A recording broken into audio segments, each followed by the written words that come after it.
A, kita lagi ada di kampus B, tepatnya di lab bahasa.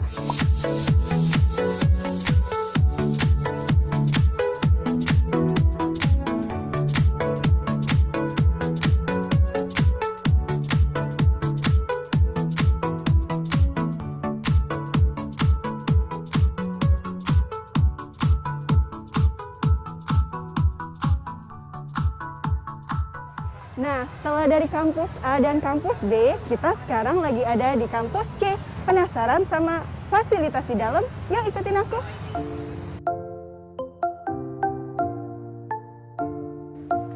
Nah, sekarang kita udah ada di lab teknik dan sekarang ini merupakan lab teknik industri. Yuk masuk.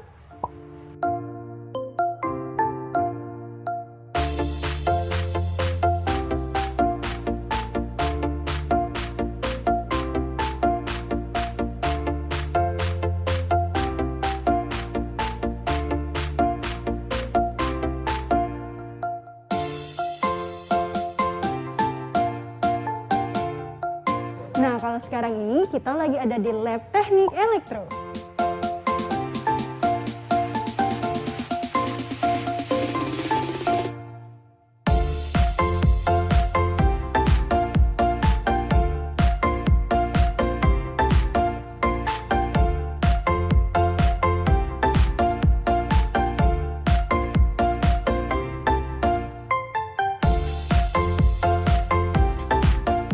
Nah, dan ini merupakan lab teknik sipil. Biasanya lab ini digunakan untuk anak teknik sipil untuk melakukan praktek kuliah.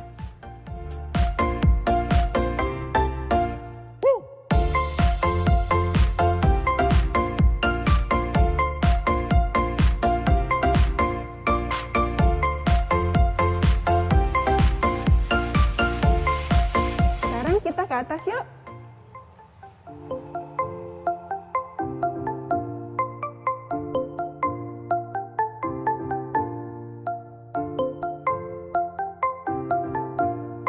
Nah, sekarang kita udah di depan ruangan lab jaringan komputer. Biasanya ruangan ini dipakai seluruh mahasiswa loh.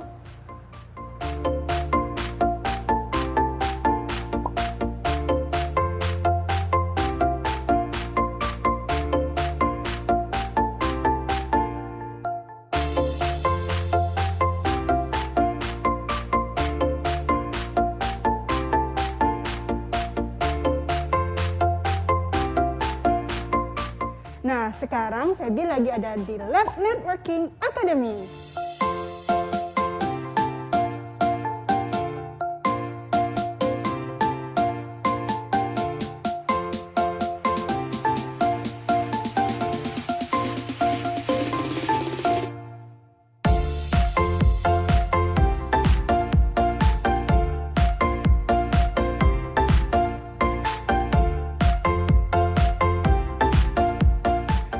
Sekarang Feby lagi ada di Lab Farsec.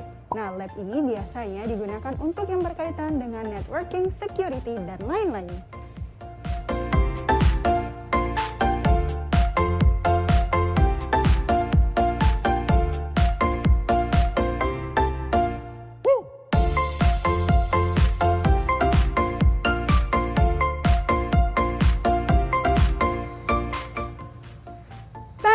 Sekarang Feby lagi ada di fasilitas penunjang Bina Dharma, yaitu lapangan voli, basket, dan pentaker.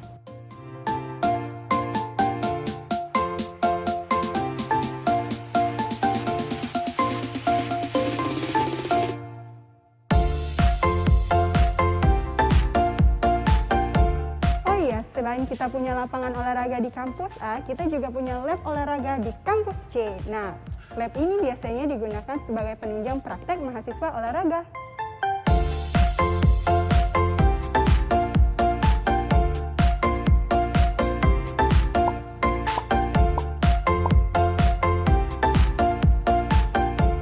Beralih dari kampus A, B, dan C, Bina Dharma juga punya asrama mahasiswa loh. Penasaran? Yuk masuk!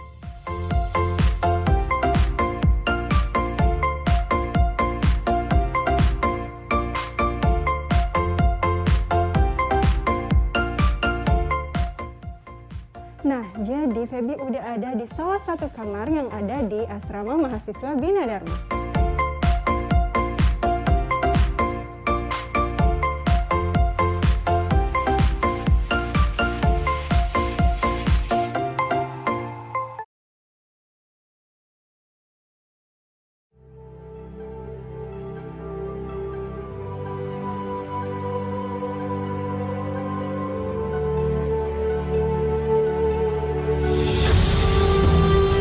kita dapat mewujudkan apa yang kita inginkan. Yang harus dipercaya adalah kita bisa. Banggalah dengan seberapa kamu berjuang, percayalah dengan seberapa kamu melangkah. Tapi jangan lupa, nikmati perjalanannya. Hari ini kita selangkah lebih dekat dengan impian kita dan segera menuai buah hasil kerja keras kita selama ini. Tidak masalah seberapa lambat kamu melangkah, asalkan jangan berhenti. Wisuda adalah saat yang menyenangkan, tetapi sekaligus akhir dan awal sebuah kenangan hangat di masa lalu dan impian besar di masa depan. Jalannya mungkin kasar, perjalanannya mungkin sulit, dan pengalamannya mungkin pahit. Akan tetapi, mereka adalah batu pijakan untuk menuju masa depan. Our graduation is just the beginning of your new adventure. Life is full and surprises. Hidup itu penuh dengan kejutan. Apa saja bisa terjadi. Tapi hidup itu penuh dengan pilihan. Dan pilihanmu itulah yang nantinya akan menentukan masa depanmu. So right now, as a graduate of 2022, you can choose to feel awful or be thankful.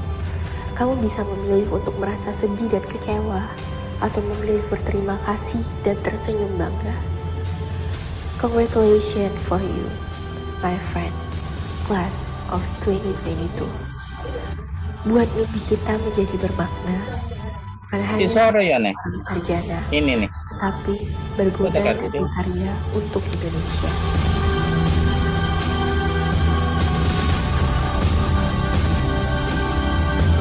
Mendaki gunung di tengah malam, Cakep. berhati-hatilah agar tak jatuh. Cakep. Izinkan saya menyampaikan salam. Assalamualaikum warahmatullahi wabarakatuh. Waalaikumsalam warahmatullahi wabarakatuh. Menanam biji akar serabut. Jagalah jangan sampai mati. Bila salam sudah disambut, terasa damai di dalam hati. Mantap. Selamat pagi, salam sejahtera bagi kita semua. Alhamdulillah, puji dan syukur kita panjatkan kehadirat Allah Subhanahu wa Ta'ala, yang pada pagi hari yang berbahagia ini kita dapat berjumpa kembali melalui media virtual meeting dalam acara webinar nasional series keempat di tahun 2023. Webinar nasional pada hari ini mengusung tema deteksi cybercrime pada Simple Network Time Protocol. Webinar series Riset Grup Fakultas Sains Teknologi hari ini merupakan bagian gelaran webinar nasional yang berkelanjutan yang sebelumnya telah dilaksanakan pada tanggal 11 Februari 2023. Perkenalkan, saya Iin Seprina yang akan memandu acara webinar hari ini. Webinar Nasional Riset Grup Fakultas Sains Teknologi hari ini turut dihadiri oleh Dekan Fakultas Sains Teknologi, Bapak Dr. Tata Sutabri Eskom MMSI MKM, Koordinator Pusat Penelitian Inovasi TIK Smart System dan Data Science, Bapak Esok Prof. Leon Abdillah MM MTA, serta rekan-rekan mahasiswa dan Bapak Ibu dosen, Bapak Ibu guru, pegawai swasta, serta pegawai pemerintahan lainnya yang sudah menyempatkan hadir pada virtual meeting hari ini sebanyak 27 institusi, yaitu dari Universitas Bina Dharma, Sekretariat DPRD Kabupaten Musi Banyu Asin, Universitas Muhammadiyah Cirebon, Universitas MH Tamrin, STAI Al Muhammad Cepu, Universitas Dinamika Bangsa, BPS Provinsi Sumatera Selatan, Institut Informatika dan Bisnis Dharma Jaya Lampung, Politeknik Negeri Sriwijaya Palembang, DPMP TSP Kabupaten Oki, SMKN 1 Muara Enim, Universitas Bina Sarana Informatika Bekasi, Universitas Bina Sarana Informatika Jakarta, Universitas Bina Sarana Informatika Kota Administratif Jakarta Selatan, Universitas Bina Sarana Informatika Tangerang Selatan, Universitas Bina Sarana Informatika Jakarta Timur, Universitas Bina Sarana Informatika Margonda Depok, Universitas Bina Sarana Informatika Kramat Raya, Universitas Bina Sarana Informatika Kramat Raya Universitas Bina Sarana Informatika Kota Metro, Universitas Bina Sarana Jakarta Pusat, STIMIK Dharma Wacana Kota Metro, SMKN Ma'arif NU 01 Kota Ketanggungan Brebes, Universitas Muhammadiyah Palembang, Diskominfo Sumsel, Institut Sains dan Teknologi Al-Kamal Jakarta Barat. Alhamdulillah peserta webinar nasional hari ini terwakili dari beberapa daerah yang ada di Indonesia. Untuk mendapatkan keberkahan acara webinar nasional pada hari ini, marilah sama-sama kita melafalkan basmalah. Bismillahirrahmanirrahim. Selanjutnya, marilah kita mendengarkan lagu Indonesia Raya.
Kata sambutan sekaligus membuka acara webinar nasional hari ini yang terhormat Bapak Dr. Tata Sutabri Eskom MMSI MKM selaku Dekan Fakultas Sains Teknologi. Kepada Bapak disilahkan. Baik, terima kasih Ibu Iin. Bismillahirrahmanirrahim. Assalamualaikum warahmatullahi wabarakatuh. Waalaikumsalam warahmatullahi Selamat pagi semuanya. Semoga selalu sehat. Semoga Allah memberikan kekuatan kepada kita semuanya untuk bisa melaksanakan kegiatan webinar pagi hari ini.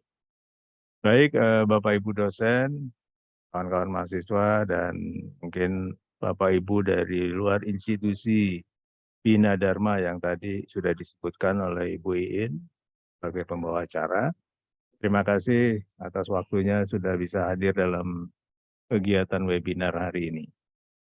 Yang pertama mungkin yang saya hormati narasumber Mas Dedi Rezano yang ganteng nih, ya kan? Wah ini calon dosen hebat juga nih kan. Ya, yang saya hormati juga Pak Aan sebagai moderator, Pak Leon. Di sini ada Pak Ilman juga, Bu Iin, ada Pak Ramon juga nih ya. Terima kasih sudah hadir semuanya yang ikut membantu mensukseskan kegiatan webinar. Kegiatan webinar ini selain sebagai satu sarana profesi juga, kita juga sebagai sarana eksistensi sebagai seorang akademisi untuk bisa artinya maksudnya eksistensi sebagai akademisi dalam rangka berpikir kritis dan strategis, ya. Dan juga kita ingin menciptakan satu atmosfer akademik yang kondusif di Universitas Bina Dharma, khususnya di Fakultas Sains Teknologi, ya. Karena memang webinar ini akan menjadi satu tren, ya, yang bagus gitu kalau kita konsisten menjalankannya, dan juga akan memunculkan ide topik-topik baru penelitian khususnya untuk mahasiswa Bina Dharma, ya. Jadi dengan sering mengikuti webinar maka banyak pengetahuan yang bisa diserap, banyak informasi yang bisa diserap untuk bisa menunjang kegiatan dari proses belajar itu sendiri, gitu ya. Ya, dan juga kegiatan webinar ini tadi selain sarana promosi, jadi kita memperkenalkan UBD. Mungkin juga ya suatu hari UBD akan menjadi satu trademark webinar, ya, di mana kita menghadirkan satu pentas pentas mengenai keilmuan di bidang bisnis maupun teknologi, gitu ya. Ya, saya berharap juga di sini bukan hanya mahasiswa atau dosen yang bisa tampil ya untuk bisa sharing pengalaman, sharing ilmu gitu. Mungkin praktisi juga nanti kita hadirkan juga di dalam kegiatan webinar ini.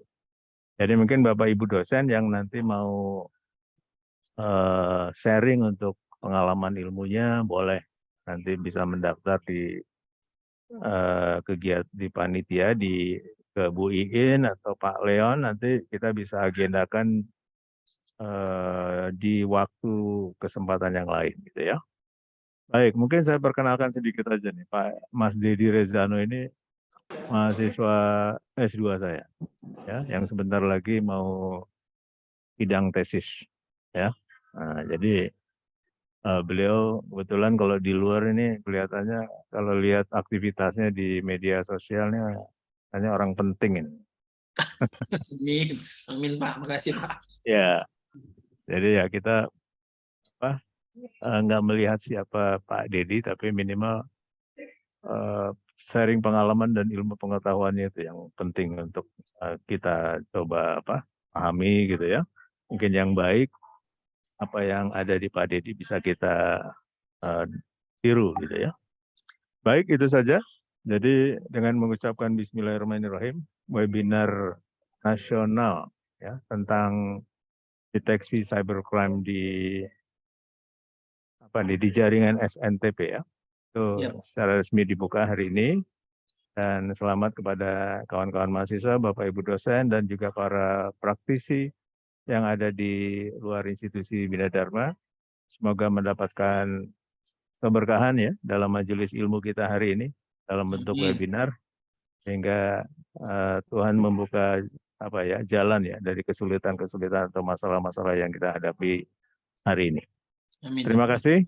Saya tutup. Wassalamualaikum warahmatullahi wabarakatuh. Waalaikumsalam warahmatullahi wabarakatuh. Terima kasih kepada Bapak Dr. Tata Sutabri Eskom MMSI MKM yang telah membuka acara webinar nasional pada hari ini. Baik Bapak Ibu, acara inti pada hari ini yaitu penyampaian materi oleh yang terhormat Bapak Dedi Rezeno Eskom dan akan dipandu oleh moderator Mas Aan Restu Mukti Mkom selaku moderator dan sekaligus memandu sesi tanya jawab. Sebelumnya saya akan membacakan CV singkat beliau. Mas Aan saat ini adalah seorang dosen di Fakultas Sains Teknologi pada program studi Teknik Informatika di Universitas Bina Dharma yang telah menyelesaikan strata 1 pada program studi Teknik Informatika Universitas Bina Dharma tahun 2014, menyelesaikan strata 2 Magister Teknik Informatika di Universitas Bina Dharma tahun 2016. Bidang riset beliau yaitu jaringan komputer. Selama 1 jam ke depan akan dipandu langsung oleh Mas Aan. Kepada Mas Aan disilahkan.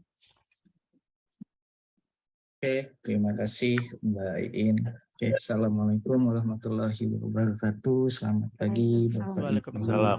Selamat pagi Pak. Assalamualaikum warahmatullahi wabarakatuh.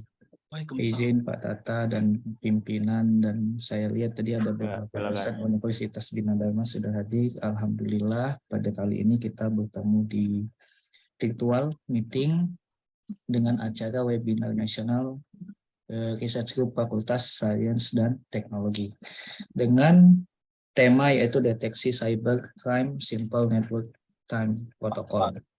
Pada kesempatan kali ini izinkan saya sedikit membacakan dari CV-nya Mas Dedi Rezano selaku narasumber kita pada kali ini.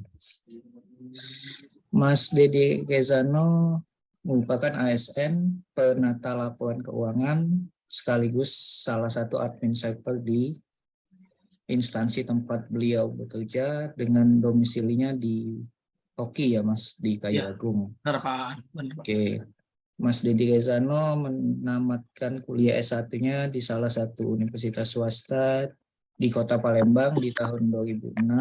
Kemudian di 2007 beliau bekerja sebagai honorer atau TKS pada unit PDE, pengolahan data elektronik di bidang sekretariat. Kemudian itu di Dinas Pendapatan Daerah Kabupaten Oki. Kemudian di 2008 honorer TKS kembali di bidang anggaran dan perbendaharaan di DPP KAD Kabupaten Oki. Kemudian menjadi staf ASN-nya di tahun 2015 ya, Mas Dedi. Ya Pak, 8 tahun saya. Wih, mantap. Jadi honor 8 tahun, kemudian ada rezekinya menjadi ASN di tahun 2015 di Oganilir Pak. OI di Dinas DPM PTSP, yaitu di bidang sekretariat dan melengkap sebagai bendahara penerimaan. Kemudian di tahun 2018 pindah lagi ke Oki ya Mas? Iya Pak, balik dusun dusun Pak. KAD kembali.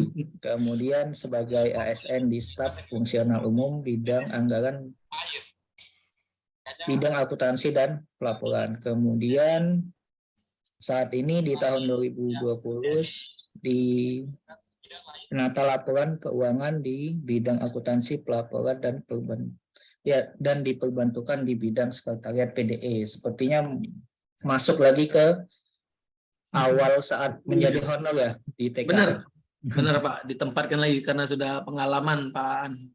Alhamdulillah berarti rezekinya masih muter-muter di Oki Kayu Agung. Iya Pak, benar Pak. Tahun 2023 saat ini masih tercatat sebagai mahasiswa S2 Magister Teknik Informatika di Universitas Bina Dharma. Keahlian ini banyak Mas Dedi Rezano, selain sebagai admin cyber juga mempunyai skill di bidang desain grafis, kemudian ada juga skill di bidang jaringan dan maintenance di cyber dan komputer. Terima kasih Mas Dedi. Ya, sama-sama Pak. Sudah meluangkan waktu pada pertemuan kali ini untuk sesi yang pertama yaitu penyampaian materi. Tadi Mbak Iin sudah memberikan waktu kita 1 jam untuk Mas Dedi. Siap Pak. Sampaikan materi nanti disambung dengan sesi tanya jawab. Untuk waktu dan layak dipersilakan Mas Dedi. Oke, baiklah. Saya akan memulai webinar ini. Assalamualaikum warahmatullahi wabarakatuh. Waalaikumsalam warahmatullahi Waalaikumsalam warahmatullahi wabarakatuh. Tadi sudah dikenalkan oleh Pak Aan. Pertama-tama saya ingin mengucapkan terima kasih kepada Universitas Bina Dharma yang sudah memberikan kesempatan saya untuk menjadi seorang pembicara pada webinar hari ini, terutama buat Pak Tata Sutabri yang sudah memotivasi dan memberi semangat untuk terlibat dalam webinar ini. Dan juga saya ucapkan terima kasih juga kepada Pak Leon yang sudah juga mengkonfirmasi dan mengkoordinasi kepada saya, juga Bu Iin pembukaan, dan juga Pak Aan. Baiklah, saya akan tanpa basa-basi lagi langsung saja memasuki materi yang saya akan jelaskan. Langsung share screen ya Pak Ane. Ya, boleh, Pak. Sudah bisa? Siap. Di sini Oke, sudah saya muncul, Pak. ya sudah muncul Pak ya Pak Ane. Baik, saya langsung masuk saja. Pada hari ini saya akan menjelaskan materi webinar hari ini, yaitu berjudul Deteksi Cybercrime pada Simple Network Time Protocol. Dan yang ini sebenarnya merupakan tugas dari Pak Tata sendiri, dan mungkin saya akan bisa jelaskan sedikit banyak. Baiklah, saya akan masuk ke halaman kedua. Tadi pengenalan sudah dijelaskan oleh Pak An, saya di mana dan bekerja di mana. Yang pasti saya selalu ada kata-kata bijak yang selalu saya pegang dalam hidup ini. Boleh saya bacakan Pak An ya, sedikit saja.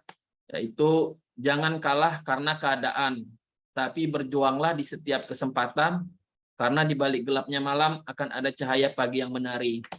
Karena dengan kata-kata ini saya selalu berusaha melawan keterbatasan saya, tapi di balik itu semua tetap ada orang-orang yang selalu memotivasi saya dan menyemangati saya. Baik, kita akan masuk sesuai judul yang akan kita bahas, yaitu terkait cybercrime. Tak ada salahnya kita membahas secara umum saja terkait cybercrime.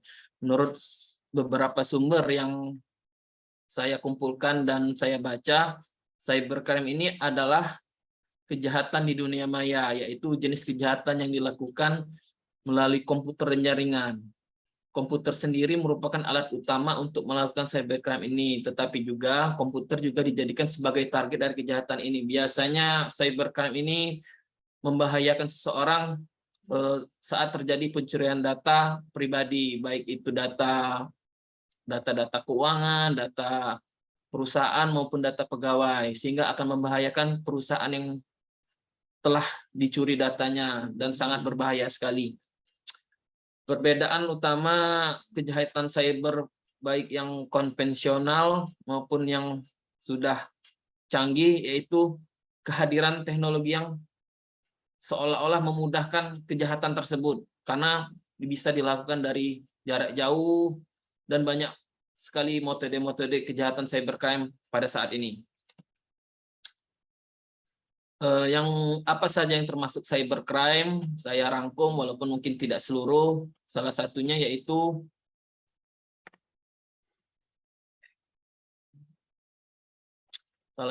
yaitu adalah akses ilegal. Akses ilegal ini saat oknum tersebut melakukan akses tanpa tahu korban atau seizin korban. Karena hal ini merupakan cybercrime yang paling umum, karena beberapa pelakunya terkadang tidak menyadari apa yang mereka lakukan termasuk cybercrime. Akun yang dimasuki secara ilegal itu menyebabkan banyak sekali kerugian pada korbannya, sehingga pelaku bisa saja menyamar menjadi korban, menipu orang lain, seperti pemalsuan nomor WA.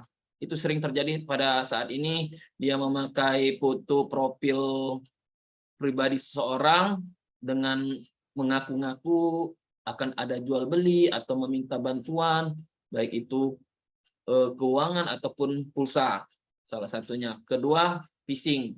Phishing adalah cara penipuan juga dengan tujuan mencuri akun dari korban. Biasanya pelaku mengincar korban melalui email atau pesan di dunia maya, seperti pesan Facebook, Instagram, Twitter, dan lain sebagainya, sehingga dia bisa masuk ke data-data pribadi orang tersebut.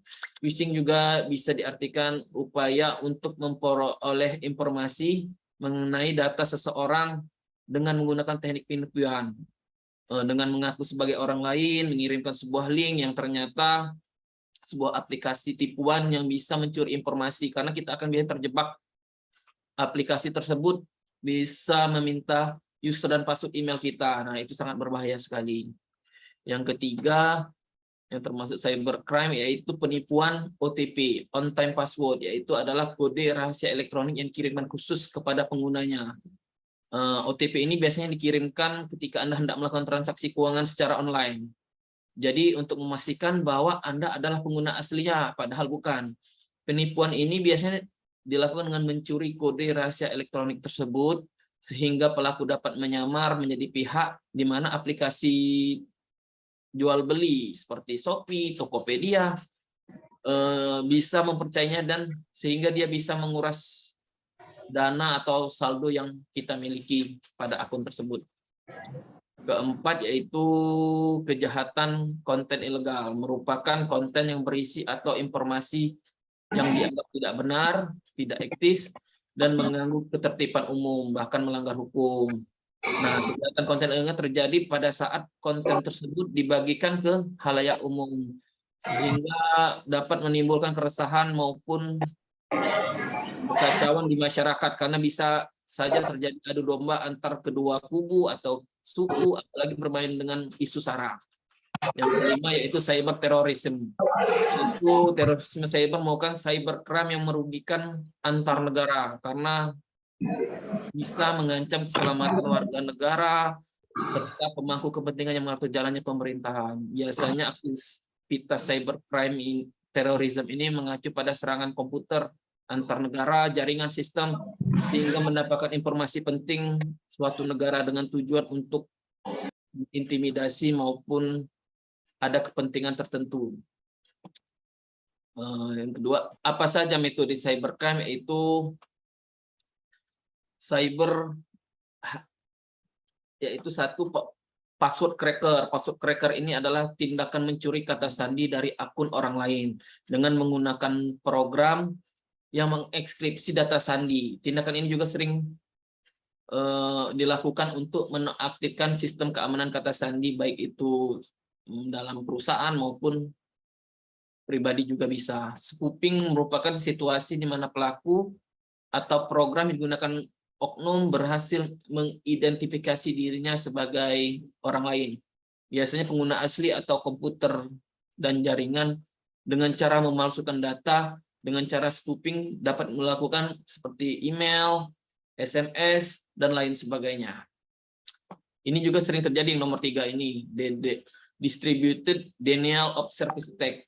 Serangan ini dilakukan pada server komputer, baik itu perusahaan, kantor, lembaga, atau jaringan oleh oknum, sehingga perlakuan ini ditujukan untuk menguras sumber daya yang ada pada server komputer, sehingga jaringan sangat sibuk dan tidak bisa menjalankan fungsinya dengan baik. Sniffing merupakan salah satu metode cybercrime di mana pelaku mencuri username dan data sandi dengan korban secara sengaja maupun tidak sengaja. Kemudian akun korban digunakan untuk melakukan penipuan dengan mengatasnamakan korban. Hampir sama dengan yang tadi ini ya, password cracker tadi. Yang kelima yaitu mengirimkan malware. Nah, ini sering terjadi saat kita membuka aplikasi yang ada pada internet, entah itu iklan, entah itu ada link yang dikirimkan kita, maka itu sangat berhati-hati kita untuk tidak membuka sembarangan sebuah link atau email yang kemungkinan akan merusak atau menghancurkan data di server komputer atau jaringan korban.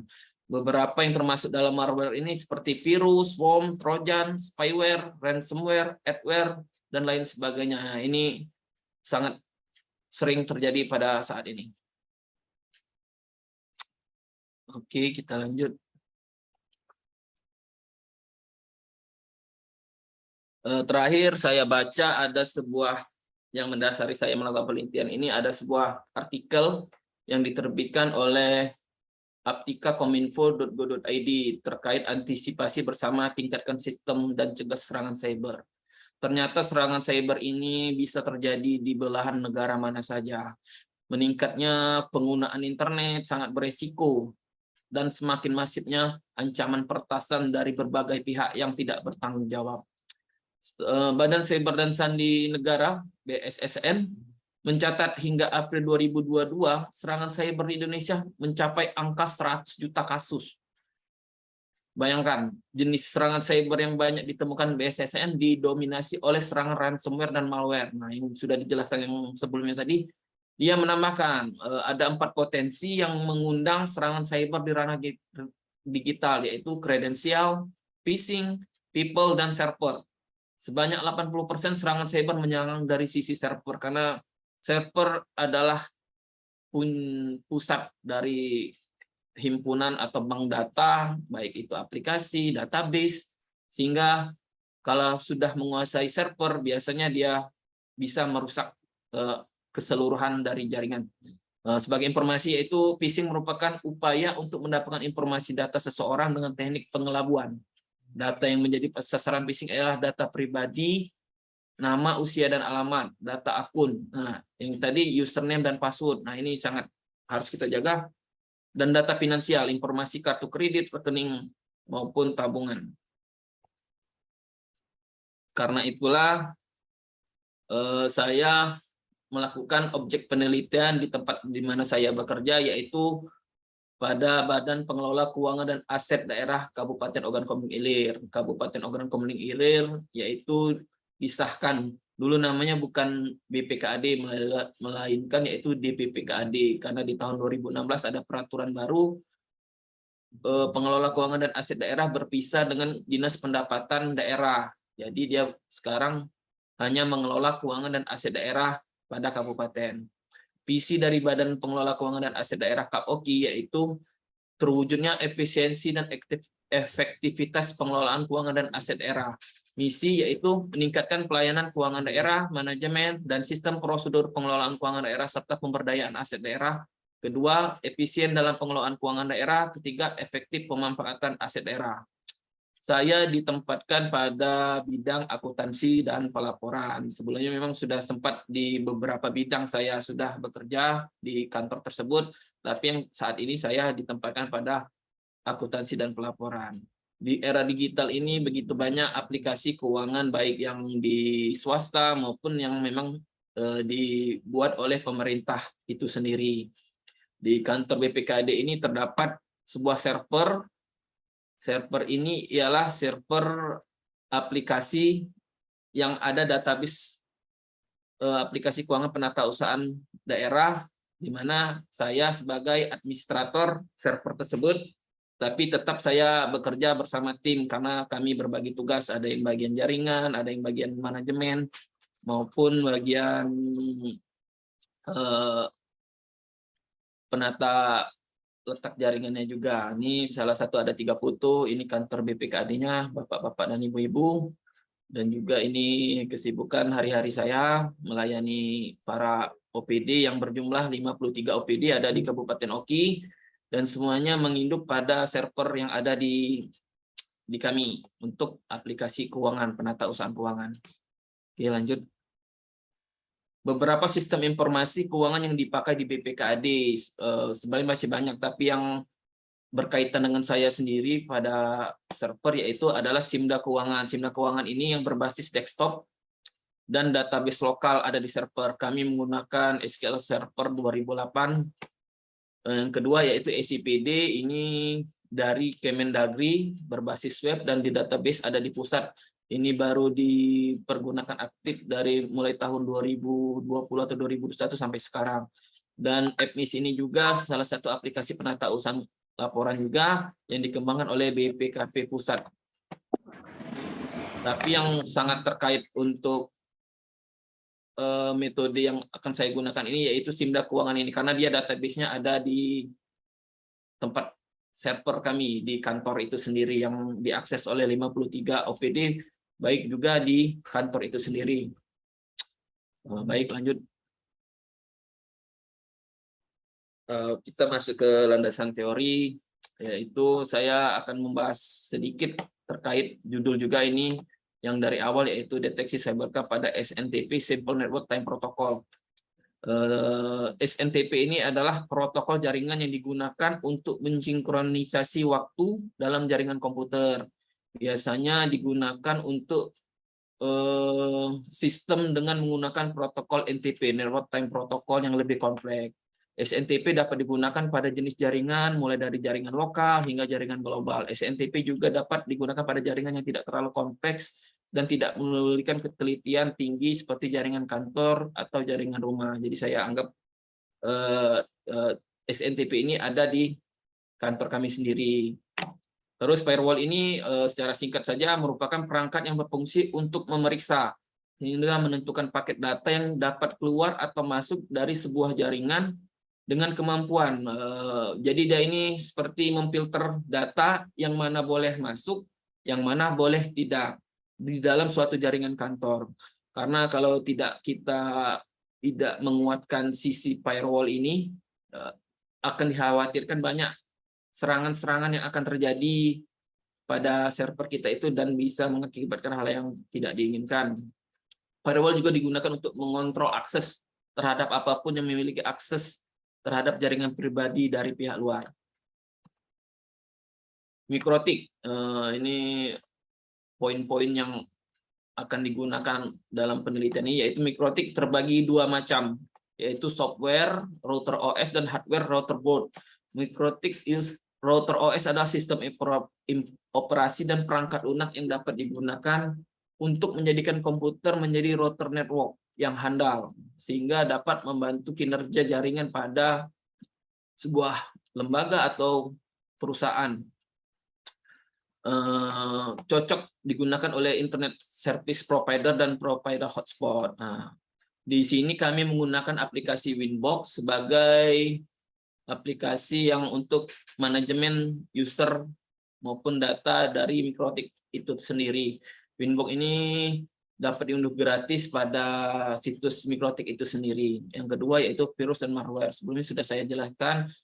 Baik, saya akan ulangi sedikit. Virus komputer yaitu program komputer biasa yang memiliki prosedur untuk menggandakan sebagian atau bahkan keseluruhan bagian programnya ke dalam program lain, sehingga program yang diserang tidak berjalan sebagaimana mestinya atau tidak bisa digunakan, sehingga kita kadang menguninstall dan menginstal ulangnya kembali. Malware, kembali lagi dengan malware ini sangat banyak jenis-jenisnya dan ini memang sangat berbahaya sekali karena bisa mengganggu proses atau kinerja sistem operasi komputer, seperti mencuri informasi data sensitif, melakukan remote tanpa setahu kita, sehingga dia bisa mengcopy data, menghapus data.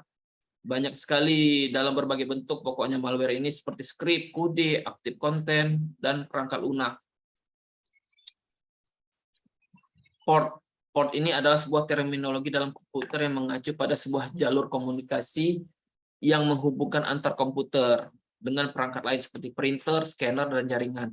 Perangkat yang terhubung ke komputer memiliki nomor port unik masing-masing digunakan untuk mengidentifikasi perangkat tersebut, sehingga aliran data ke informasi ke dan dari perangkat tersebut diatur oleh port ini.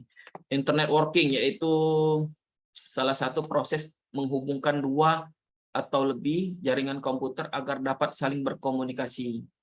Jadi internet working juga memungkinkan komunikasi antar jaringan yang berbeda jenis seperti local area network, wide area network, dan jaringan internet, transmission control protocol, internet protocol. Dia ini bertujuan membangun suatu koneksi antar jaringan baik secara skala kecil maupun skala besar, dari gedung ke gedung maupun dari daerah ke daerah, sehingga bisa disebut sebagai internet work atau internet. Baik, ini salah satu contoh gambar sebuah jaringan internet ini, di mana firewall ini merupakan benteng sebenarnya dari sebuah aliran yang disebut dengan internet. Jadi sebelum internet masuk ini harusnya kita menguatkan firewall ini sehingga aman kemanapun dia jalan ke kita, maupun server, printer, klien, IP router, sehingga tidak menyebabkan hal yang tidak diinginkan. Baik, saya masuk dengan hasil pembahasan, yaitu saya akan mulai melakukan sebuah perancangan secara sederhana, perancangan sistem di kantor itu dengan penjelasan umumnya dulu, bahwa setiap organisasi menggunakan komputasi yang berbeda-beda. Yang paling populer adalah jaringan area lokal network. Jaringan ini banyak jenisnya, ada 3 topologi yang paling umum, yaitu bintang, ring, dan bus. Ethernet dengan topologi busnya mendominasi teknologi LAN. pada Badan Pengelola Keuangan dan Aset Daerah Kabupaten Ogan Komering Ilir menggunakan topologi jaringan hybrid di mana banyak adalah gabungan dari beberapa topologi yang berbeda sehingga membentuk jaringan yang baru. Kurang lebih contohnya seperti ini, topologi hybrid, ada yang berbentuk star, ring network maupun bus network. Lanjut. Jadi setelah saya gambar maupun saya rangkum bahwa jaringan pada BPKAD ini dengan menggunakan router board mikrotik dengan ISP, serta beberapa kalinya diantaranya server lokal. Kami juga memakai WiFi pemancar, memakai kabel juga. Jadi internet ini akan masuk melalui jaringan router terlebih dahulu. Dan kemudian dibagi berbagai beberapa segmen yang dihubungkan oleh switch maupun hub tergantung letak ruangan. Karena di BPKAD ini ada 2 lantai, jadi memang kami juga tidak bisa menggunakan kabel sebanyak itu, jadi kami menggunakan pemancar yang kami taruh di beberapa titik, sehingga selain menggunakan kabel jaringan LAN, para klien yang ada terutama ada di kantor itu sendiri karena banyak memakai komputer terkait kerja penatausahaan keuangan, jadi mereka memakai WiFi juga melalui baik laptop maupun PC. Jadi ini kurang lebih gambarannya dari ISP ini. Kita melalui modem router mikrotik firewall. Dari firewall inilah dibagi-bagi lagi dengan manajemennya memakai aplikasi Winbox ke setiap bidang-bidang. Karena di bidang ada berapa bidang di BPKAD, yaitu salah satunya sekretariat, bidang pemberadaran, aset daerah, di bidang akuntansi pelaporan dan aset daerah. Jadi memang ada sebagian yang berkabel maupun pemancar. Jadi gambarannya kurang lebih seperti ini. Sebelum internet masuk melalui router dulu. Nah di router inilah yang kita akan kuatkan memakai firewall tadi. Terus lanjut. Nah di lobi tengah ini kami pasang pemancar memakai Ubiquiti sehingga bisa juga diakses di lobi tengah maupun lobi atas tanpa harus memakai kabel juga. Kami memakai di ruangan server, kami memakai router mikrotik tipe RB1100 AH×2. Nah, router ini kami anggap sudah cukup mumpuni untuk digunakan sebagai jaringan di kantor kami, walaupun mungkin ke depan mungkin bisa ditingkatkan lagi, di-upgrade, karena banyak fasilitas yang bisa kita dapat menggunakan router tersebut, karena memiliki 1066 MHz prosesor, 2 buah switch chip, auto bypass on failure, serta termasuk lisensi mikrotik UTRS level 6, serta memiliki RAM 1 GB. Nah, jadi sudah masuk ke implementasi jaringan dengan firewall mikrotik. Di sini saya bersama teman saya ada salah satu, kami melaksanakan implementasi jaringan dengan penguatan firewall mikrotik agar bisa mendeteksi kemungkinan serangan-serangan yang akan terjadi, salah satunya melalui dari internet. Jadi kami masuk melalui penambahan rule pada pengaturan firewall, maka dibutuhkan akses sebagai admin utama pada router board. Kemudian menambahkan rule seperti gambar di samping. Kedua, metode ini merupakan pengaturan firewall sesuai dengan nama virus, trojan, spyware, atau disebut malware melalui protokol dan port. Ini kami memakai aplikasi Winbox. Hasil pengaturan firewall mikrotik juga bisa menggunakan perintah IP firewall filter add chain dan seterusnya. Kita ketik ini maka akan didapatkan hasil seperti ini. Bisa dilihat dari gambar yang di sampingnya ini. Terus hasil pengaturan firewall baru di mikrotik ini, metode ini sebenarnya sudah tersedia di router mikrotik, tinggal kita kembangkan saja bagaimana, dan hasil pengaturan yang sudah dibuat ditampilkan di gambar samping ini.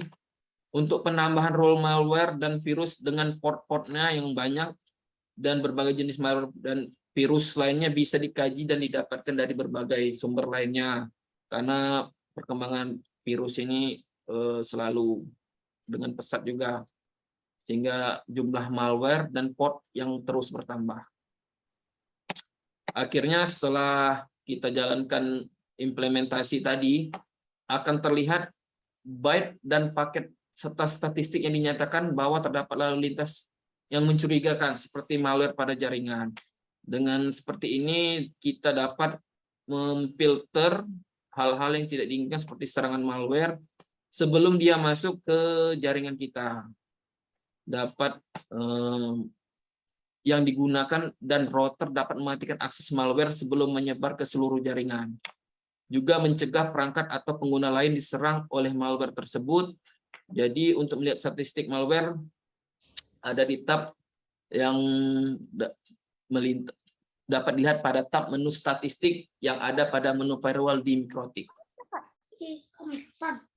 Jadi setelah selesai kami melaksanakan hal tersebut, kami dapat menyimpulkan dan memberi saran kepada BPKAD, yaitu setelah dilaksanakan ini sangat bermanfaat bagi kami karena ternyata bukan hanya faktor bandwidth saja yang bisa membuat akses jaringan menjadi lambat, melainkan ada faktor lain yang membuat lalu lintas jaringan menjadi padat dan besar, seperti halnya serangan malware atau virus dari luar ataupun dalam jaringan. Dengan adanya metode firewall ini, maka hasil analisa dari penelitian ini dapat segera diimplementasikan sehingga meminimalisir risiko gangguan akses pada lalu lintas jaringan Badan Pengelola Keuangan dan Aset Daerah dan organ komering ilir. Jadi kesimpulan yang dapat kami tarik, baik saya maupun tim di server, dengan adanya fitur firewall rules Mikrotik yang telah dikonfigurasi pada Simple Network Time Protocol akan dapat mendeteksi ancaman dari cybercrime seperti serangan malware atau virus yang dapat berpotensi mengganggu lalu lintas. Yang kedua, dengan diimplementasikan metode ini, maka jaringan komputer BPKAD akan lebih aman dari gangguan cybercrime, akses yang lebih cepat dan stabil bagi setiap pengguna yang terhubung pada jaringan, terutama bagi dinas-dinas yang ada di luar kantor, yang jauh-jauh seperti di kecamatan, sehingga mereka bisa mengakses aplikasi keuangan lebih cepat dan lebih baik, dan tidak menghambat proses transaksi keuangan di setiap kantor. Dengan adanya yang ketiga, dengan adanya firewall ini dalam suatu sistem jaringan komputer diharapkan dapat melindungi informasi-informasi penting, baik itu data anggaran, data proyek, data realisasi, yang memang seharusnya ada yang bisa ditransparansi ke publik ataupun tidak. Karena tidak semua data informasi bisa kita bagikan ke publik, karena ada juga data rahasia negara. Jadi untuk menggunakan dengan adanya ini bisa meningkatkan kinerja seluruh bagian-bagian terkait mencapai kemaksimalan suatu koneksi dalam jaringan dari dalam maupun luar yang memberi efek menguntungkan bagi sang pengguna. Jadi saran kami kepada BPKAD sendiri, dan sudah saya sempat laporkan dengan pimpinan, terus dilakukan pengembangan baik itu sistem keamanan jaringan komputer, baik software dan hardware. Mungkin untuk saat ini masih cukup, tapi kalau kita lihat perkembangan teknologi, baik itu medsos ataupun virus, itu sangat pesat, sehingga mungkin kedepannya mungkin harus dilakukan upgrade baik sisi software maupun hardware. Kedepannya juga melakukan pemblokiran atau firewall yang sudah diterapkan saat ini lebih luas lagi dalam memblokir situs-situs yang berbahaya dan ilegal yang membawa virus atau malware yang mungkin bisa masuk ke dalam sistem jaringan akibat penularan dari salah satu komputer klien yang terinfeksi. Yang ketiga, terakhir, meningkatkan kemampuan administrator dan staf IT kantor BPKAD OKI dengan mengikutkan seperti pelatihan maupun bimbingan teknis terkait teknologi informasi, karena saya sadari untuk SDM di kami sendiri masih terbatas, memang butuh pengembangan SDM ke depannya. Jadi terima kasih, itu saja dari saya materi yang saya sampaikan kepada Bapak dan Ibu yang saya hormati, yang sudah sempat menyempatkan waktunya untuk mengikuti webinar ini. Boleh saya punya pantun juga, Bu In? Boleh ya, Bu? Silakan pantunnya. Ya, silakan Pak. Ya, ini agak spontan sebenarnya. Oke. jalan-jalan ke Pasuruan, Cakep. membeli ikan sama biji selasi. Cakep. Mohon maaf atas segala kekurangan. Saya ucapkan sekian dan terima kasih. Wassalamualaikum warahmatullahi wabarakatuh. Terima kasih Bapak. Waalaikumsalam Waalaikumsalam warahmatullahi warahmatullahi wabarakatuh. wabarakatuh. Terima kasih untuk Mas Dedi Gazano atas penyampaian Mas Dedi tentang deteksi cybercrime dengan menggunakan metode CCTV. Oke, sedikit saya rekap tadi Mas Dedi. Jadi Mas Dedi ini sesuai dengan moto ya tadi. Jadi alam apa, Pak? komputer tapi Honor dan ASN-nya banyak bersinggungan dengan sisi akuntansi. Iya, Ya kan? benar. Jadi kata Mas tadi di awal presentasi, jadi jangan batasi diri dengan suatu skill yang belum tentu menjadi batasan kita. Bisa jadi kesulitan atau mungkin tadi akuntansi mungkin nanti bakalan S2. MM juga mungkin di Bina Dharma karena kerjaannya banyak ke akuntansi tapi dengan latar belakang Mas Dedi sebagai lulusan komputer. Tapi itu memang sejalan Mas dengan trending saat ini yaitu tentang IoT, Internet of Things. Jadi saat ini memang komputer itu mencakup semua kegiatan. Jadi salah satunya akuntansi pun sekarang sudah dipindahkan di dalam komputer. Oke. Terima kasih Mas, tadi motonya sangat membangun. Jadi untuk adik-adik mahasiswa ataupun diri saya sendiri dan teman-teman bisa jangan membatasi diri ya dengan satu keahlian atau harus belajar dengan keahlian yang lain. Kemudian tadi saya tangkap Mas, salah satunya yaitu illegal access atau cybercrime yang Mas paparkan dari BSSN tadi. Berarti memang illegal access ini memang lagi marak, jadi sekitar 80 atau 70% itu cybercrime yang ada di Indonesia itu kaitannya dengan illegal access dengan metode yang beragam. Tadi ada crack password, kemudian ada dengan sistem malware, dengan coding ataupun brute force ataupun dengan backdoor. Nah, kaitannya saya lihat memang dengan waktu, time, memang itu sangat dibutuhkan, Mas. Memang kalau misalkan beberapa artefak digital ataupun metadata yang kaitannya saat ini dengan forensik, itu memang kalau di persidangan pembuktian, memang harus waktunya sama. Jangan sampai beda 1 menit atau 2 menit. Karena memang kalau perbedaan waktu itu kadang ada yang pengacara atau yang paham tentang digital forensik, biasanya dia tidak bakalan mengakui kalau itu validitas sebuah aktivitas yang ilegal karena waktunya berbeda.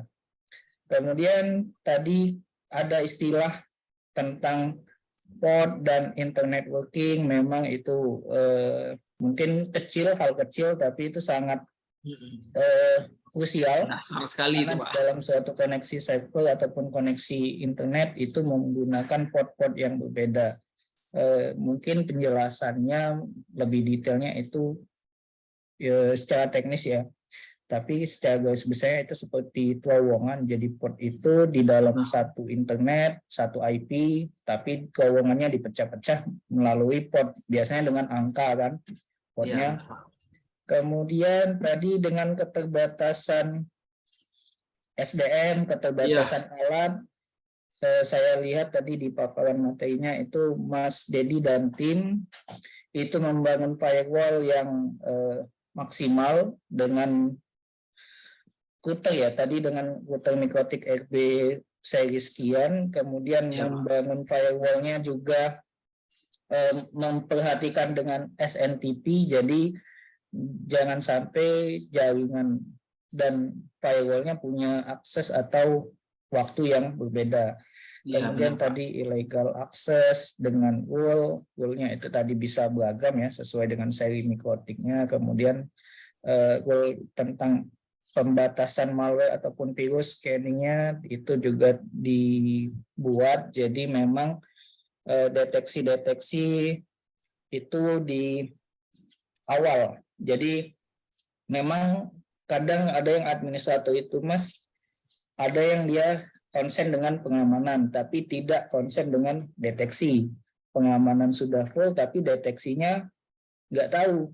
Ada yang misalkan ini kok misalkan tadi Mas singgung tadi data anggaran, misalkan data anggarannya berubah, harusnya nolnya 3 jadinya 4, Nah, ya kan bahaya harusnya itu, Pak. 8 jadinya 9. Bahaya. Terus ditanya masuknya lewat apa, jejak digitalnya jam berapa. Kadang ada administrator web itu atau administrator server itu nggak aware dengan deteksi. Dia lebih dengan pengamanan. Pengamanan kuat, tapi kan setiap vulnerability itu tetap berdasarkan waktu. Mungkin saat ini aman, 5 bulan ke depan atau 1 bulan ke depan belum tentu aman.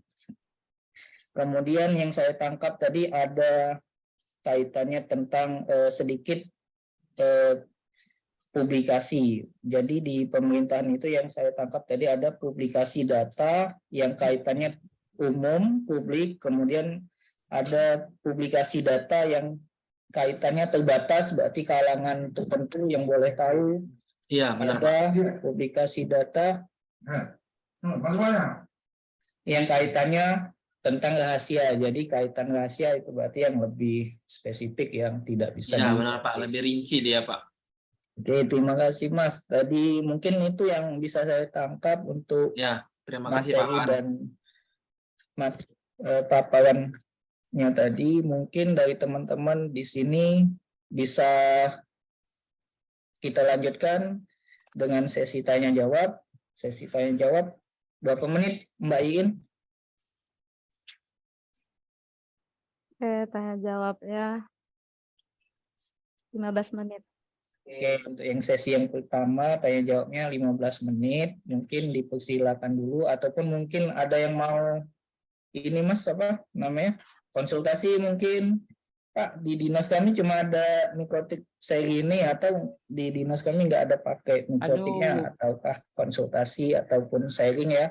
Ya, Mungkin dipersilakan untuk kalau bisa teman-teman yang saya ada jawab, di saya jawab. link di Zoom. Dipersilakan. Saya boleh mau nanya So, siap Pak Tata. untuk men-trigger yang lain ya nanti ya. Mungkin beberapa waktu yang lalu kita pernah dengar ya, ada virus WannaCry ya. Pernah dengar ya? Pernah Pak? WannaCry ya. Nah itu nggak artinya kejadian WannaCry itu terjadi nggak di kantor dinas pendapatan daerah di mana ini? Ogan Ilir ini. Pernah terjadi nggak? Nah, saya tanya dulu pernah terjadi nggak itu Mas Dedi? Kalau WannaCry. selama saya baru pegang server selama 2 tahun ini Pak ya, yang setelah saya pindah dari Ogan Ilir. Kalau saat ini setahu saya masih terbilang aman Pak, karena saya baru dengar WannaCry itu juga dari Bapak. Jadi efeknya saya belum tahu juga Pak WannaCry kemarin seperti apa. WannaCry. Nah, tapi untuk secara proses server 2 tahun saya pegang, alhamdulillah aman saja Pak Tata. Aman ya? Alhamdulillah Pak. Mungkin satu hari perlu dimasukin WannaCry. WannaCry itu Pak ya? Nggak gini, pertanyaannya tuh gini, Bapak. Ya kita kan sadar betul ya, mengenai virus ini, ya mau virus pandemi kayak WannaCry itu kan dibuat orang. Iya Pak. Bukan secara alami terjadi. Nah maksud saya,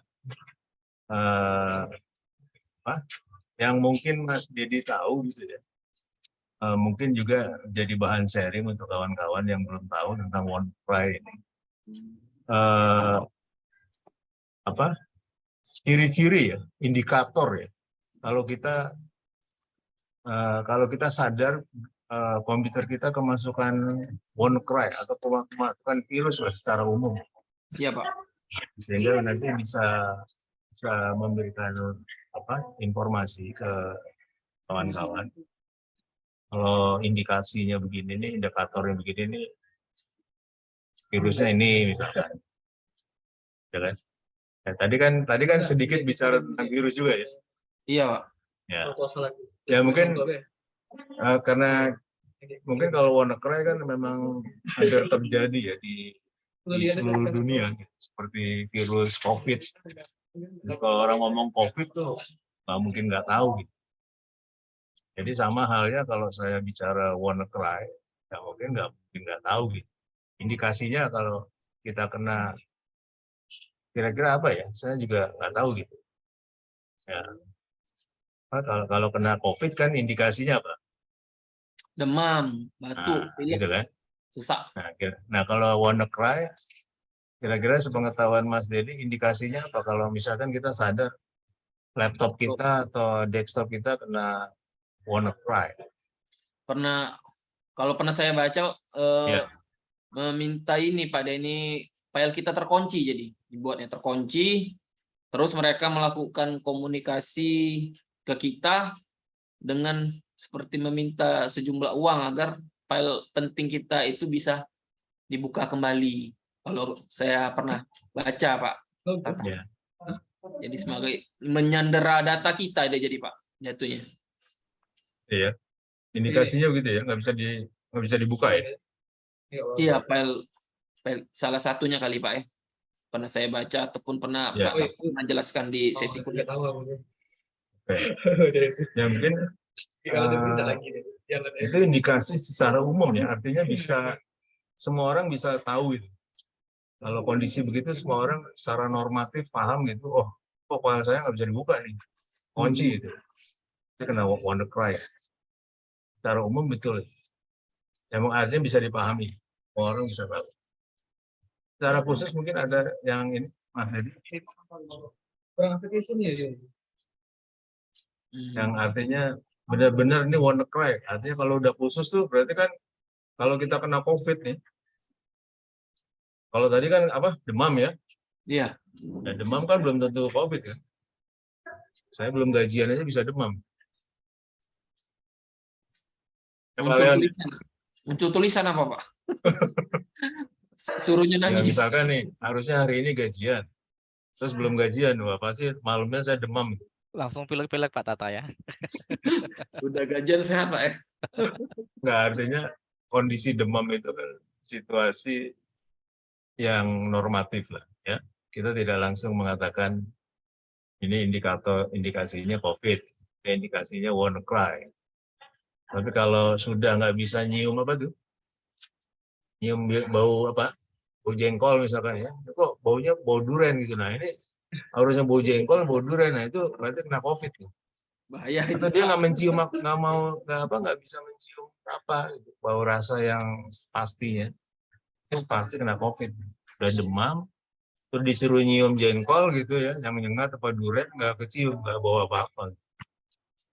Itu. Izin Pak Tata, ini ada Pak Mukmin, dosen kita yang kayaknya mau bertanya.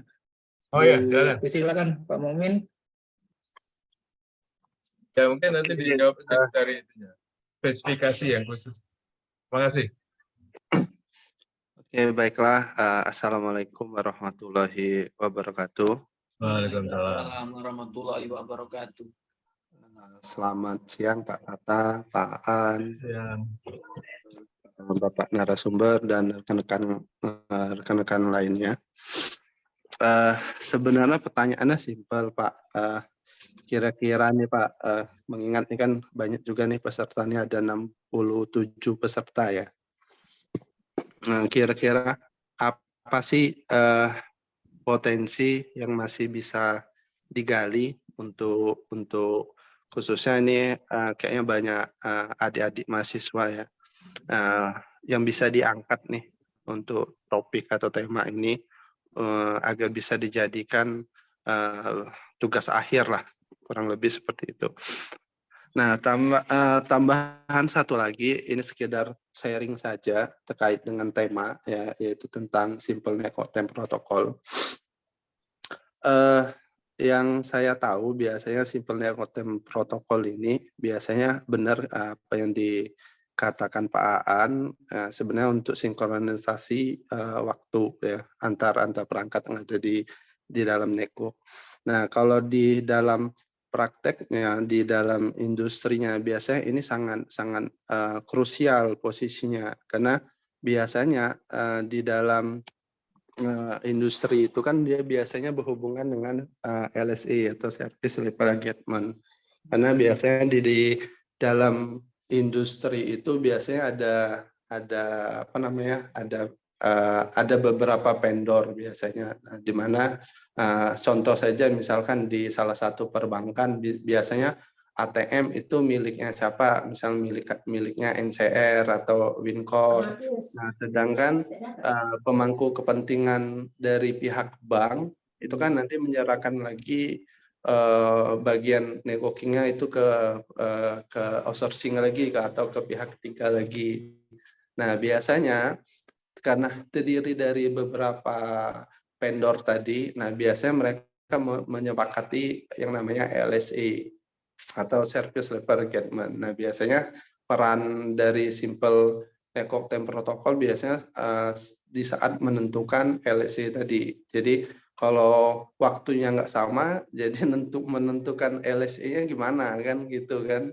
Nah, itu apa namanya, pengalaman di lapangan seberapa pentingnya Simple Network and Protocol ini di kalangan industri. Karena ya itu tadi berhubungan dengan Service Level Agreement. Nah, pertanyaannya yang tadi aja lah Pak, yang kira-kira apa sih potensi yang bisa digali terkait dengan tema kita, yaitu tentang deteksi cybercrime, terkait dengan Simple Network Protocol, terkait dengan potensi apa yang bisa diangkat untuk adik-adik mahasiswa dalam tugas akhirnya. Mungkin itu saja, Pak An. Terima kasih. Terima kasih Pak Terima Mukmin kasih Pak atas Mukmin. pertanyaannya. Jadi Mas Dedi Lezano, kami di Fakultas Sains Teknologi itu ada grup riset, salah satunya itu yang hadir saat ini. Itu ada Pak Ilman, ada Bu Yesi, ada Pak Mukmin, ada Pak Patoni, dan dosen-dosen yang concern dengan jaringan. Nah, memang saat ini yang lagi S1 itu Pak Dedi, Mas Dedi, itu Ya, lagi kami cari tema-tema. Mungkin tadi temanya membutuhkan objek penelitian, ada beberapa tema itu membutuhkan support dalam bidang teknologi ataupun wawasan yang terbarukan. Nah, mungkin betul tadi yang ditanyakan oleh Pak Mukmin, jika mahasiswa S1 dari grup risetnya Bu Yesi, Pak Ilman, ataupun yang lain mau ke tempat atau dinasnya Pak Dedi Lezano, apakah dimungkinkan dikasih jalan khusus ya Pak Tata ya? Oh, bisa Biar Pak. cepat. Kemudian apabila tadi tema lanjutan yang mungkin bisa kami sharing Mas Dedi dengan mahasiswa S1 kami agar bisa kami tunjuk apa yang bisa dikerjakan di tempat Mas Dedi ataupun dinas-dinas lain yang ada di Kayu Agung di Orti. Itu saja Mas Dedi. Oke, jadi bisa saya bantu sharing juga itu terkait penelitian ataupun buat adik-adik mahasiswa saya juga nih, belum selesai juga S2 ini. Lagi ini. Tapi memang bisa ajukan dulu surat. Jika ada adik-adik atau mahasiswa yang ingin melakukan penelitian, insya Allah bisa temui saya sendiri, nanti saya bisa dampingi, menemui pimpinan untuk izin, tapi yang pasti ada surat pengantar dari kampus yang bersangkutan Pak Aan. Banyak Pak yang penelitian di kami, entah itu di bidang perben maupun di akuntansi ada juga, ataupun memang mereka fokus ke jaringan, itu bisa juga, mungkin bisa saling mengembangkan lah Pak ya. Tapi yang pasti untuk awal penelitian bisa meminta surat pengantar dari kampus atau instansi tempat dia berada, dan kami di BPKD terbuka untuk itu. Dari kampus mana aja bisa dibantu. Pokoknya terbuka Pak Aan kalau untuk BPKD sendiri. Jadi untuk tema penelitian bisa Pak ya, tapi dengan surat surat pengantar Surat dulu dari pengantar kampus, itu Pak, karena itu perlu nanti. Oke Pak, terima kasih. Mungkin bisa menjawab pertanyaan dari Pak Mukmin. Ini ada pertanyaan lagi Pak Di Mas chat, Pak Dedi Aan. di chat ya. Itu dari salah satu dosen kita itu Bu Itriah. Yang pertama Ibu Itriah bertanya, mohon izin tanya, kalau di pemerintahan dan perbankan mendeteksi cybercrime-nya bagaimana? Apa juga beda dengan cyber security? Kemudian pertanyaan kedua itu ada dari Mas Fahri, ini dari Diskominfo.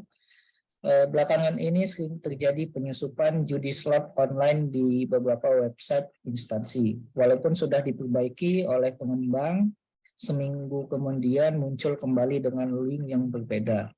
Langkah apa saja yang bisa diambil sebagai admin server agar penyusupan judi slot ini tidak terulang kembali? Mungkin ini cuma 2 pertanyaan dari dosen dan Ibu Itriah. Kemudian ada Mas Fahri dari Diskominfo. Mas Dedi mau langsung jawab atau kita tambah satu lagi? Mas, pertanyaannya. Kayak ini ada Pak Ilman sama Bu Yesi ini sudah on cam. Apa mau bertanya? Pak Langsung Ilman, jawab Bu aja dulu Yesi. kayaknya. Oh, jawab dulu, Ya. siap. Pak Ilman lagi menyiapkan pertanyaan ini. Baik. Oke, Mas Dedi, 2 pertanyaan Oke, siap. tadi. Pertanyaannya bagus-bagus semua dan saya coba jawab semampu saya. Seru nih. Bu Itriah juga dengan Pak Pahri.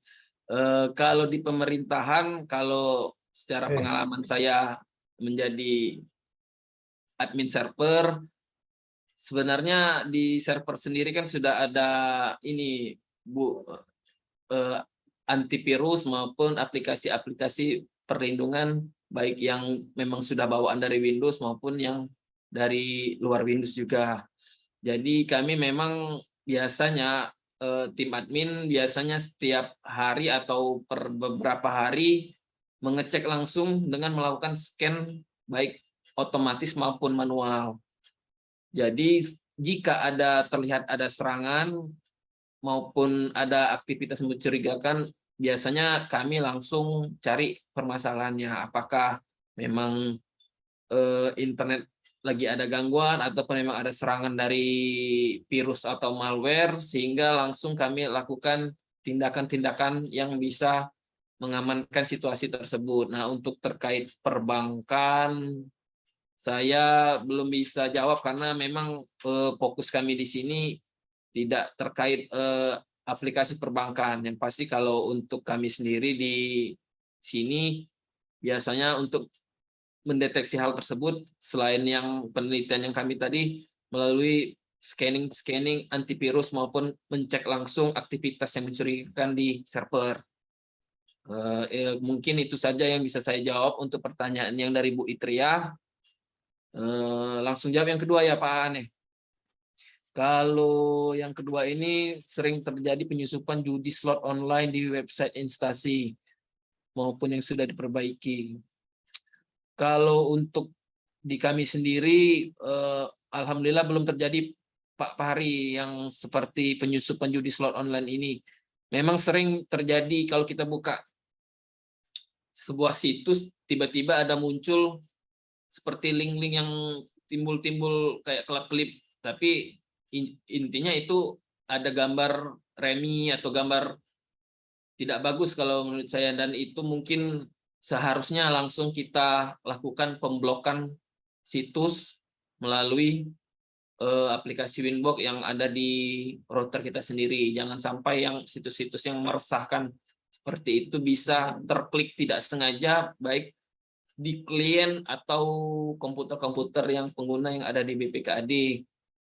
Mungkin seperti itu saja sih Pak penanganannya, dan mungkin yang lain yang lebih senior bisa menjawab. Terima kasih Pak An. Terima kasih. Hari juga terima Mas kasih Pak Dedi. pertanyaannya. Selamat siang Pak. Mungkin bisa menjawab. Pak Richard mau nanya nih. Ya, Oh, boleh. selamat siang. Kawan saya ini Dokter Tata, aduh luar biasa. Saya oke, selamat siang juga semuanya. Selamat pagi, salam sejahtera untuk kita semua. Cuma sini saya ada satu pertanyaan yang ini menarik sih ya, menarik cybercrime ya. Nah, saya baca di situs apa namanya online itu ya, itu ada dari dari 1 Januari 2022 sampai 7 September itu menurut Badan Cyber BSSN itu ada 108 juta serangan cyber yang ditujukan ke Indonesia ya.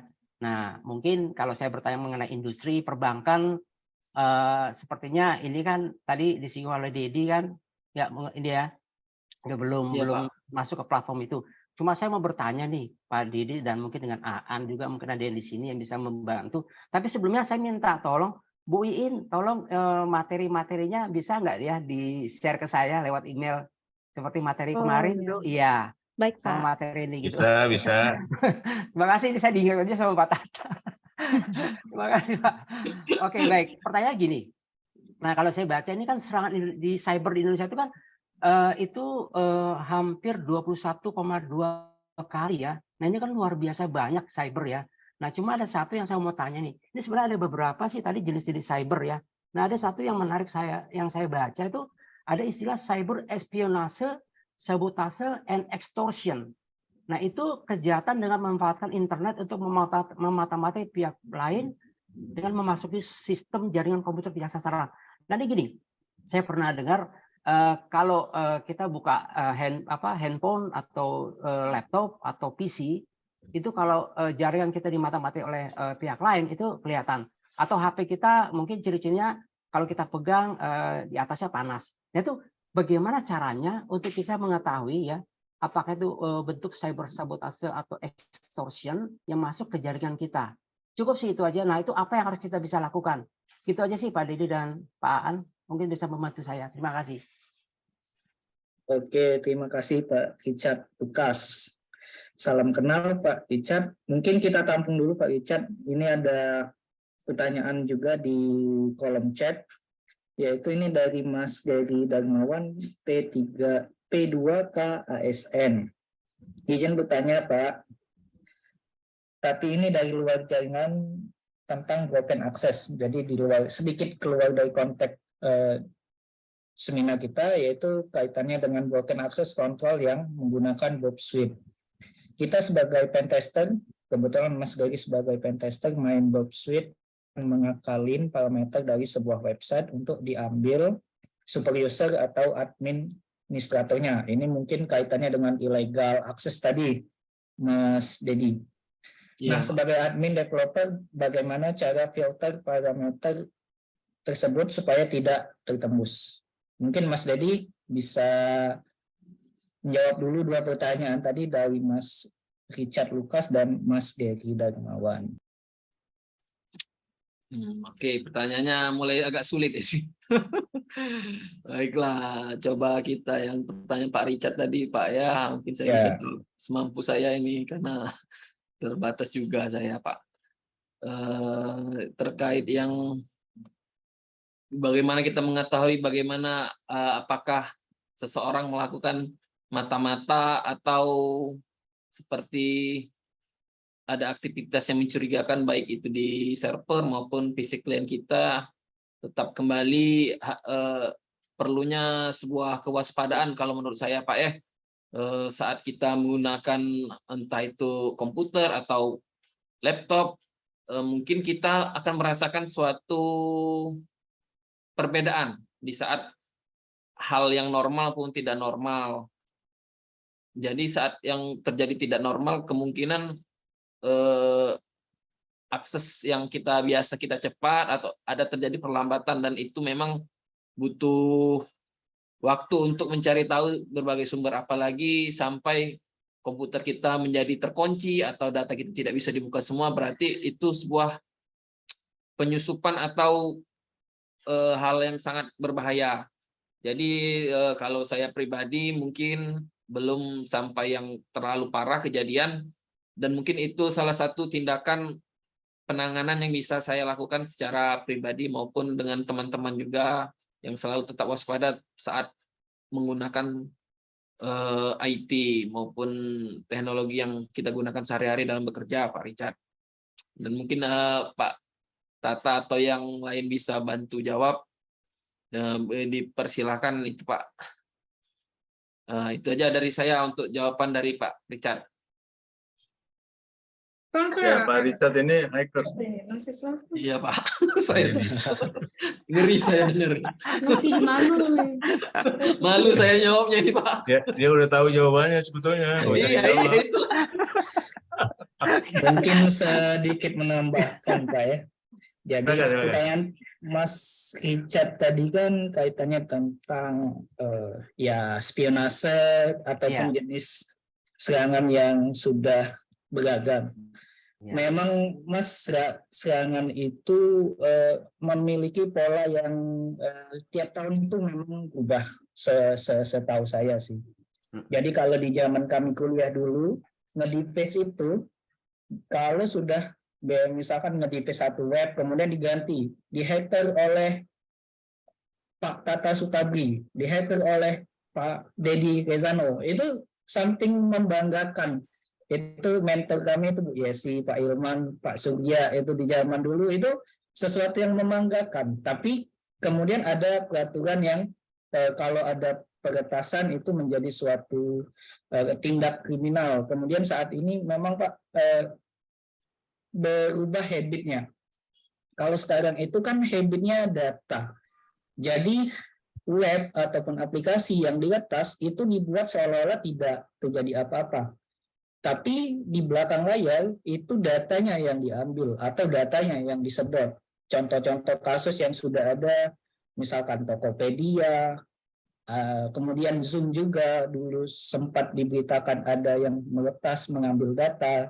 Nah, jadi habitnya itu memang kita nggak tahu ke depan dengan IoT ataupun perkembangan teknologi, mungkin peretasan itu bakalan lebih nggak kenal di kita lagi sih, mungkin itu sih. Jadi habitnya berdasarkan tujuan masing-masing. Ada yang mau bangga-banggaan kalau misalkan website pemerintahan di deface kemudian berubah tampilan, ini diretas oleh Pak Tata, ini diretas oleh Pak Dedi. Oh itu levelnya itu anak-anak SMA, SMK.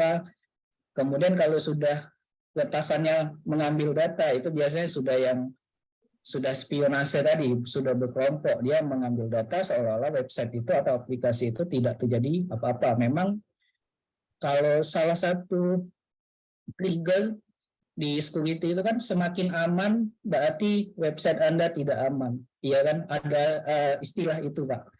Jadi kalau website atau administrator itu merasa aman dengan settingan atau konfigurasi saat ini, berarti server itu atau website itu tidak aman. Kemudian kalau ditanya tadi Mas Richard, bagaimana cara mengamankannya, itu kalau saya ingat dulu ada OSI layer. Jadi cara pengamanannya berdasarkan OSI layer secara application, network, sampai ke physical dan data link. Itu yang saya tahu sih, Mas Richard. Mungkin di sini Bu Yesi mau menambahkan, ada mentor kami, Bu Yesi. Dari tadi senyum-senyum, mungkin gatal ini sudah mau komen, Bu. Silakan Bu. Master semua ini.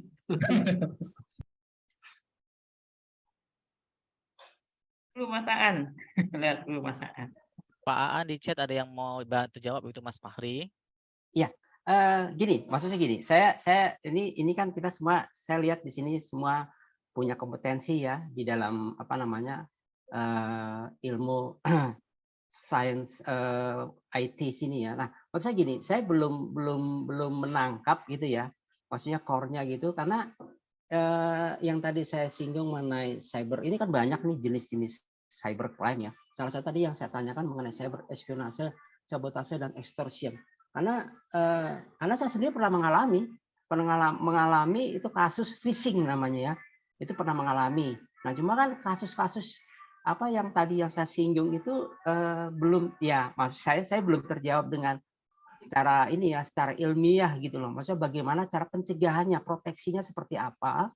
Ya kan, kalau kita apa namanya membuka PC, laptop. Nah, ini kan banyak itu saya baca di beberapa media itu hati-hati penggunaan, apalagi seperti China sama Amerika kan saling menuding memata-matai salah satu apa namanya dengan penggunaan handphone ya, salah satunya misalkan handphone yang keluaran China. Nah, ini kan yang menjadi concern kita karena saya melihat tuh dari BSSN aja tuh hampir 21,2 juta itu terjadi namanya serangan cyber. Nah, ini kan besar sekali ya kalau untuk lihat posisi kita di Indonesia. Nah, jadi maksud saya proteksinya seperti apa sih ya? Kalau misalkan maksudnya secara ilmiah gitu ya, yang kita bisa lakukan sedini mungkin itu. Jadi maksud saya bagaimana prediksi yang kita bisa lakukan, proteksi apa sedini mungkin yang bisa lakukan agar jaringan kita itu tidak dimasuki dengan cyber surveillance atau sabotase atau extortion. Karena saya baca ini kan jaringan itu bisa aja melalui apa aja gitu. Dia bisa berjalan melalui aplikasi apa aja. Nah, ini kan kadang-kadang buat kita ini kan berbahaya sekali gitu loh. Apalagi kalau kita lagi Zoom begini, ini kan kita nggak tahu kita bisa di apa namanya, di mata-matai gitu loh. Nah, ini yang saya khawatirkan seperti itu aja sih. Terima kasih. Mungkin Bu Yesi bantu jawab, Bu. Baik, terima kasih Mas Aan. Ya, mungkin ini menarik sekali nih. Walaupun saya nggak terlampau fokus tadi sama pertanyaan Pak Richard ya. Tapi intinya faktor utama kelemahan itu adalah di user sendiri ya. Jadi sebagus apa admin jaringan, admin sistem itu membuat proteksi, tapi 90%, bisa dikatakan 90% celah itu akibat kelalaian user. Jadi mungkin balik lagi ke seperti contoh yang diberikan Pak Richard tadi ya, itu misalnya apakah itu melalui email, apakah itu melalui pesan WhatsApp dan lain-lain, itu contoh utama paling banyak itu adalah klik link. Ya, jadi hati-hati yang perlu kita lakukan itu mengedukasi user ya. Percuma saja admin sistem itu misalnya mengedukasi mereka membuat sistem yang sudah protek sana, protek sini ya, tetapi kalau link tadi sudah diklik oleh user, nah itulah celah masuknya, karena biasanya tergantung jenis, balik lagi tergantung jenis serangan Pak ya. Nah, serangan paling banyak itu adalah memanfaatkan link yang diklik oleh user, entah itu dari sosial media dan lain-lain. Nah, dari situlah awal petaka ya, awal petaka. Yang kedua juga itu adalah itu yang tanpa sengaja kita klik. Yang kedua kita install dengan sadar, tetapi dengan lalai. Sadar tapi lalai ya. Jadi itu kita mau software gratis dan lain-lain ya. Nah, itu bisa jadi itu sudah ditanamkan backdoor, termasuk seperti yang diceritakan Pak Richard tadi, ada isu ya, ada isu kalau perangkat dari Cina misalnya itu berbahaya ya, bisa jadi karena memang paling gampang kalau perangkat tadi itu sudah dipasang backdoor ya, yang kita bekerja di belakang ya, back end itu tanpa sadar itu user tanpa sadar user sudah tersadap dan lain-lain. Termasuk juga serangan dari contoh WannaCry ya. WannaCry juga itu sama Pak. Jadi itu masuknya biasanya dari kelalaian user, entah mengklik link, entah dari email ya, email yang yang kita klik ini. Contoh saja seperti pesan yang paling gampang tuh Facebook ya. Facebook tiba-tiba kita nggak sengaja terklik linknya dan lain-lain. Jadi yang perlu kita edukasi itu usernya Pak, karena itu percuma sistem sebagus apapun, tetapi kalau usernya bisa dikelabui, ya itu yang kejadian Pak.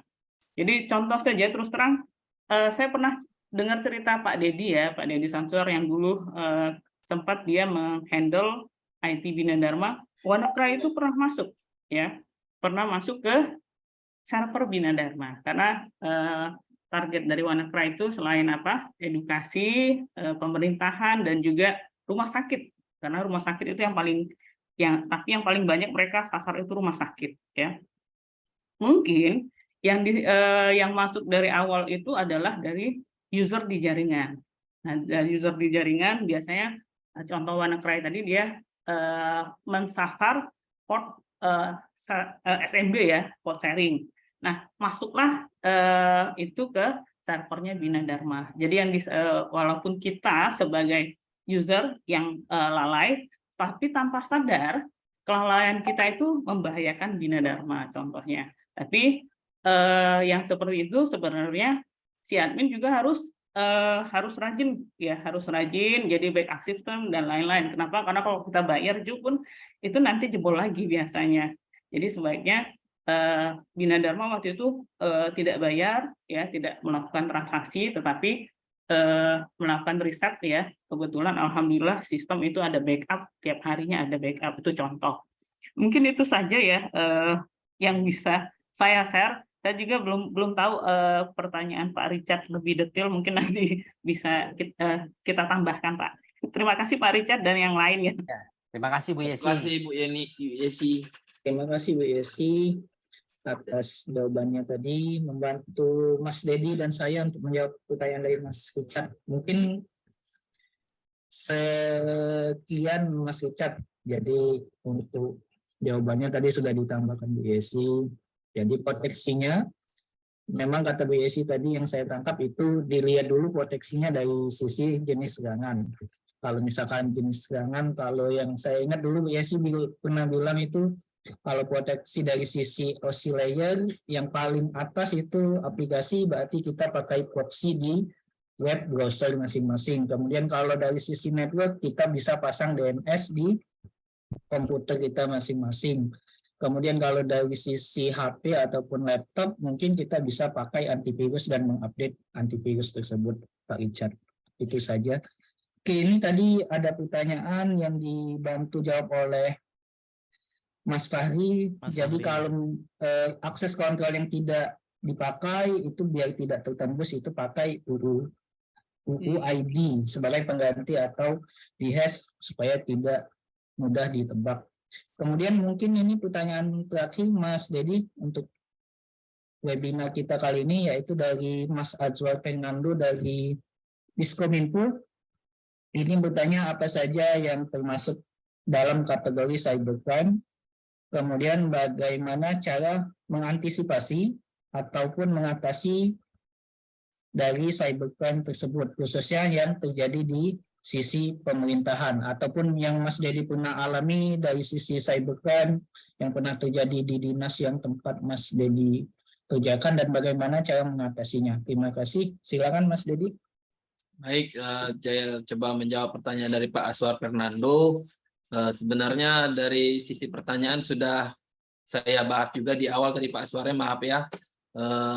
Yang termasuk cybercrime sudah saya rangkum juga di awal materi saya, antara lain yaitu seperti akses ilegal, 2 phishing, 3 penipuan OTP, 4 kejahatan konten ilegal, dan 5 cyber terrorism. Beberapanya yang sering terjadi setahu saya di pemerintahan biasanya terkait akses ilegal maupun phishing, karena sering seperti Bu Yesi jelaskan tadi, ada seperti link-link yang masuk saat kita menggunakan media sosial seperti Facebook, entah itu buka tempat download situs download aplikasi gratis, maka sepertinya sering ada muncul iklan-iklan yang sepertinya menarik untuk diklik, padahal itu sebenarnya berbahaya, dan juga kita harus memperhatikan asal link tersebut. Khusus di Facebook yang saya perhatikan biasanya seperti link-link game, bermain game. Nah, itu biasanya dia meminta user dan password. Jadi sebenarnya yang paling mendasar dalam mengatasi serangan cybercrime itu yaitu kewaspadaan diri sendiri dahulu, baik itu dari tingkat admin server, klien, maupun pengguna ataupun operator yang menggunakan. Jadi kita perbaiki dulu sisi kewaspadaan kita masing-masing, sehingga menghindari atau menambah wawasan bahwa tidak sebaiknya untuk salah atau mengklik sebuah link-link yang tidak diketahui asal-usulnya dan sangat membahayakan baik secara sistem maupun kinerja dari sistem yang sedang dibangun di pemerintahan tersebut. Kayaknya seperti itu saja dulu Pak Aswarya, mungkin yang lain bisa menambahi. Sekian Pak An, mungkin ada yang bisa nambahin lain.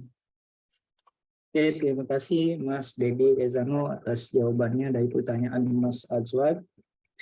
Atau mungkin Bu Yesi, Pak Tata ada yang mau menambahkan dari pertanyaan tersebut atau cukup? Cukup Pak An. Cukup mungkin. Kalau Pak siap. Richard nanti saya diskusi aja nanti di. Iya, benar. Oke, Langsung. demikian. Karena kita sesama hackers nggak boleh itu. Nggak boleh saling mendahului ya. Nggak boleh di ruang terbuka, Pak. Kalau sesama hacker. Ya, nanti Pakai nickname nanti itu. bisa diciduk. Level tinggi ini sudah, Pak. Iya, betul Pak.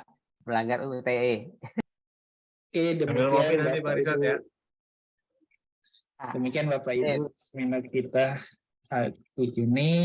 Terima kasih untuk pertanyaannya, terima kasih Terima untuk kasih tambahan Bapak Ibu. jawabannya. Kemudian tadi kita sudah sedikit keluar jalur tentang kemudian bahas tentang hacking, cracker, kemudian tadi ada yang bahas tentang web phishing, access control dan seterusnya. Mungkin atmosfer ini yang diinginkan oleh tadi dibilang oleh Pak Tata, yaitu menghidupkan atmosfer akademisi dan praktisi. Jadi dari sisi keilmuan, kemudian implementasi, ada sinkronisasi yang mungkin untuk adik-adik mahasiswa mungkin nanti dari perbincangan tadi atau seminar kali ini menginspirasi atau mendapat wawasan tentang apa tema tugas akhir yang akan diambil atau yang akan dibuat untuk lulus dari S1.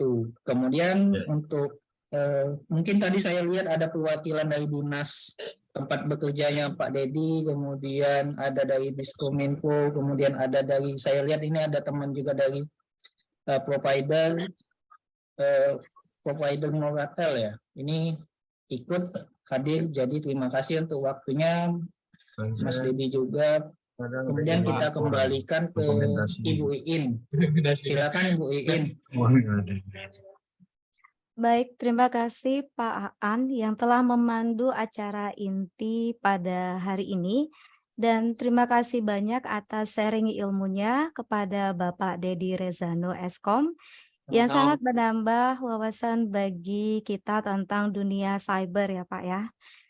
Baik, dengan mengucapkan Alhamdulillahirabbil alamin, webinar hari ini telah terlaksana dengan baik dan lancar.